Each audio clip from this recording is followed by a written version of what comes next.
Hi friends, welcome to Viji's life style. இதான் என்னோடய first video. இந்த வீடியோவில் நம்ம என்ன பார்க்க போகிறோம்னா, என்னோடய ஆஃப்டர்நூன்லேருந்து ஈவினிங் ரொட்டீன் தான் நம்ம பார்க்க போகிறோம். ஸோ இன்றைக்கி நான் சமைக்கிறதுக்கு பார்த்திங்கன்னா சொரக்காய் கூட்டு தான் பண்ண போகிறேன், ப்ளஸ் உருளைக்கிழங்கு வறுவல் பண்ண போகிறேன். ஸோ சொரக்காய் கூட்டுக்கு வந்து பார்த்திங்கன்னா நான் வெங்காயம், சொரக்காய் கட் பண்ணி வச்சுருக்கேன். பருப்பு என்ன மெஷர்மெண்ட்டில் எடுத்துருக்கேன்னா, அரை கப் கடலைப்பருப்பு எடுத்திருக்கேன், பாசிப்பருப்பு 1/4 கப் எடுத்திருக்கேன். இதில் தக்காளி ஆட் பண்ணி நான் 4 விசில் வச்சுருவேன்.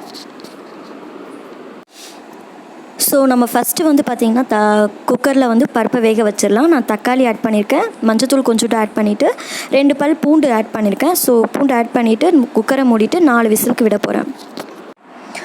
குக்கரை அடுப்பில் வச்சுட்டு நான் உருளைக்கிழங்கு வறுவல் பண்ணுறதுக்கு நான் ரெடி பண்ணிகிட்ருக்கேன். இதில் என்னென்ன நான் மிக்ஸ் பண்ணுறேன்னு பார்த்தா, மஞ்சத்தூள், கரம் மசாலா, மிளகாய்த்தூள் நான் ஆட் பண்ணியிருக்கேன். மஞ்சத்தூள் ஒரு 1/4 ஸ்பூன், கரம் மசாலா 1/4 ஸ்பூன், அரை ஸ்பூன் வந்து மிளகாய்த்தூள் எடுத்திருக்கேன். உங்களுக்கு காரத்துக்கு ஏற்ற மாதிரி நீங்கள் ஆட் பண்ணிக்கலாம். இதில் கொஞ்சோண்டு லைட்டாக உப்பு போட்டுட்டு ஒரு 2 ஸ்பூன் வந்து ஆயில் போட்டு அதில் நல்லா வந்துட்டு கையிலேயே வந்து நல்லா மிக்ஸ் பண்ணிக்க போகிறேன். ஸோ மசாலாலாம் நல்லா மிக்ஸ் ஆகிற மாதிரி கையில் மிக்ஸ் பண்ணிக்கோங்க. மிக்ஸ் பண்ணிவிட்டு ஒரு 10 to 20 மினிட்ஸ் நல்லா வந்து ஊற வைக்கணும். ஸோ இதை வந்து தோசைக்கல்லில் நம்ம வந்து எண்ணெய் ஊற்றி நம்ம ஃப்ரை பண்ணி எடுத்தோம் அப்படின்னா ரொம்ப டேஸ்ட்டாக இருக்கும். பருப்பு வெந்துருச்சு. ஸோ அந்த கேப்பில் ரசத்துக்கு ஜீரக மிளகை இடிச்சுக்கிட்டு இருக்கேன். இந்த பருப்பு தண்ணியை நான் வேஸ்ட் பண்ணாமல் இதை வந்து நான் ரசத்துக்கு எடுத்துப்பேன். ஸோ ரசத்துக்கு இந்த பருப்பு தண்ணியை நம்ம ஆட் பண்ணிக்கலாம். இப்போ வந்து ரசம் பண்ண ஸ்டார்ட் பண்ணிடுறேன். ஸோ ரசம் பண்ணுறதுக்கு ஒரு பேன் அந்த பர்னரில் வச்சுருக்கேன். ஸோ அந்த சைட் பர்னரில் பார்த்திங்கன்னா நான் சாப்பாடு செய்கிறதுக்கு குக்கர்லேயே வந்து ரைஸ் வச்சுருக்கேன், 1 டம்ளர் ரைஸ் வச்சுருக்கேன்.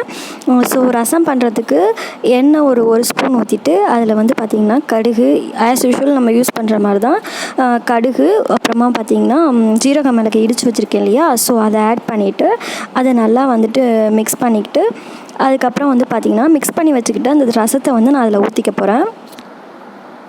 இந்த ஸ்டேஜில் உப்பு காரம் செக் பண்ணிவிட்டு ரசம் கொதிச்சையும் அதை வந்து ஒரு பாத்திரத்துக்கு நான் வந்து ட்ரான்ஸ்ஃபர் பண்ணிக்க போகிறேன். இதை ட்ரான்ஸ்ஃபர் பண்ணிவிட்டு இதே பேன்லேயே கூட்டு ரெடி பண்ணுறதுக்கும் நான் ஸ்டார்ட் பண்ண போகிறேன்.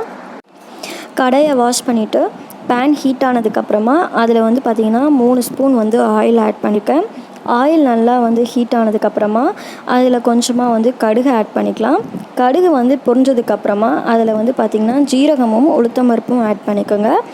இது கொஞ்சம் வந்து அது கலர் சேஞ்ச் ஆகிற வரையிலும் பாருங்கள். அதுக்கப்புறமா வெங்காயம் கொஞ்சம் ஆட் பண்ணிக்கிறேன். இதுக்கு சின்ன வெங்காயம் யூஸ் பண்ணால் நல்லாயிருக்கும். ஸோ இந்த சின்ன வெங்காயத்தோட கருவேப்பிலையும் நான் ஆட் பண்ணிடுறேன். வெங்காயம் நல்லா வதங்கினதுக்கப்புறமா கட் பண்ணி வச்சுருக்க சொரக்காயையும் நம்ம ஆட் பண்ணிடலாம். சுரக்காயை ஆட் பண்ணிவிட்டு அதை அடிப்பிடிக்காத அளவுக்கு நம்ம வந்து பார்த்திங்கன்னா ஒரு 2 மினிட்ஸ்க்கு நல்லா அந்த ஆயிலே வந்து ஃப்ரை பண்ணிக்குவோம். 2 மினிட்ஸ் ஆனதும் அதில் உப்பு கொஞ்சம் ஆட் பண்ணிக்கிறேன், மிளகாய் கொத்தமல்லி தூளும் ஆட் பண்ணியிருக்கேன். ஸோ இது வந்து பார்த்திங்கன்னா வீட்லேயே அரைச்சது தான். இன்னொரு பர்னரில் உருளைக்கிழங்கு ரெடி ஆகிட்டுருக்கு. இந்த சுரக்காயை நல்லா மிக்ஸ் பண்ணிவிட்டு 2 நிமிஷம் வந்து மூடி போட்டு மூடிடலாம். ஆஃப்டர் 2 மினிட்ஸ்க்கு அப்புறம் பார்த்திங்கன்னா நான் வேக வச்ச பருப்பை நான் ஆட் பண்ணிடுறேன். சுரக்காய் வந்து பார்த்திங்கன்னா உங்களுக்கு சீக்கிரம் வெந்துடும். ஸோ நான் இதை ஆட் பண்ணிவிட்டு நல்லா மிக்ஸ் பண்ணி விட்றேன். உருளைக்கிழங்கு வறுவல் ரெடி ஆகிடுச்சு. இந்த ஸ்டேஜில் நான் என்ன பண்ண போகிறேன்னு பார்த்தீங்கன்னா, சுரக்காயை வந்து மூடி வச்சுட்டு அதை வந்து வேகிற வரையில் நான் வெயிட் பண்ண போகிறேன். சுரக்காய் வேகிறதுக்குள்ளேயும் நான் யூஸ் பண்ண வெஷல்ஸ்லாம் வந்துட்டு பார்த்திங்கன்னா சாப்பாடு செஞ்சுட்ருக்கும் போதுமே நான் வாஷ் பண்ணிட்டேன். ஸோ டுடே லஞ்சுக்கு வந்து பார்த்திங்கன்னா நான் சுரக்காயில் கூட்டு பண்ணிவிட்டு ரசம் வச்சுருக்கேன். ஸோ தயிர் வந்து தாளித்து கொட்டியிருக்கேன்.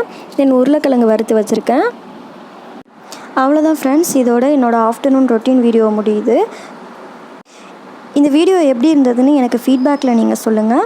இந்த வீடியோ பிடிச்சிருந்தால் லைக் பண்ணுங்கள், ஃப்ரெண்ட்ஸ்க்கு ஷேர் பண்ணுங்கள். என் சேனலை நீங்கள் ஃபஸ்ட் டைம் பார்க்குறீங்கன்னா மறக்காமல் சப்ஸ்கிரைப் பண்ணுங்கள். தேங்க்யூ.